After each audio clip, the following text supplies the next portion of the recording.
बांसवाड़ा जिले के लोहारिया थाना इलाके में पालूदा कस्बे में रविवार सुबह एक दिल दहला देने वाली घटना सामने आई। लूट के इरादे से घर में घुसे लुटेरों ने 12 साल की बच्ची जानवी का गला काट दिया, जिससे उसकी मौके पर ही मौत हो गई। लुटेरों ने घर को खंगाला, लेकिन कुछ नहीं मिलने पर बच्ची के नाक और कान के गहने निकालकर फरार हो गए। बच्ची का शव रसोई में खून से लथपथ हालत में मिला, जिसे देखकर उसकी मां बेसुध हो गई। घटना पालोदा निवासी लालजी पाटीदार के घर में हुई। उनकी बेटी जानवी चौथी कक्षा की छात्रा थी। परिजन के अनुसार सुबह 5 बजे माता पिता, एक बड़ी बहन और परिवार के अन्य सदस्य खेत पर गए थे। घर पर जानवी और उसका 5 साल का छोटा भाई मौजूद थे। सुबह 7 बजे मां खेत से घर लौटी, रसोई में पोहे बनाए और छोटे बेटे को लेकर वापस खेत चली गई। इस दौरान जानवी घर पर अकेली रह गई थी। सुबह 10:30 बजे जब परिवार खेत से लौटा तो जानवी को आवाज देने पर कोई जवाब नहीं मिला।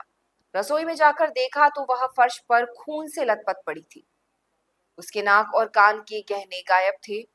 ऊपर के कमरे में बक्सा खुला पड़ा था, लेकिन घर से कोई अन्य सामान चोरी नहीं हुआ। जानवी का शव देखते ही परिजनों में कोहराम मच गया और वे विलाप करने लगे। शोर सुनकर आसपास के लोग घटनास्थल पर जुट गए। सूचना मिलते ही लोहारिया पुलिस मौके पर पहुंची। बांसवाड़ा से फॉरेंसिक टीम और पुलिस उप अधीक्षक सुदर्शन पालीवाल भी घटनास्थल पर पहुंचे। पुलिस और फॉरेंसिक टीम ने मौके का मुआयना शुरू किया। डीएसपी ने परिजनों से बातचीत कर घटना की जानकारी ली। परिवार के मुताबिक हत्या सुबह 9 से 10 बजे के बीच हुई, जब वे खेत पर थे। अकेली थी मासूम, लुटेरों ने दिया वारदात को अंजाम। लोगों ने पुलिस को बताया कि रविवार सुबह जानवी घर पर अकेली थी।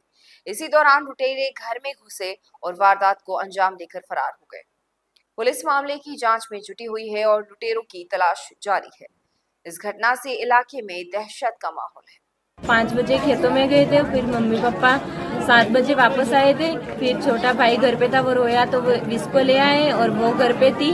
और फिर हम खेतों से 10:30 बजे आए।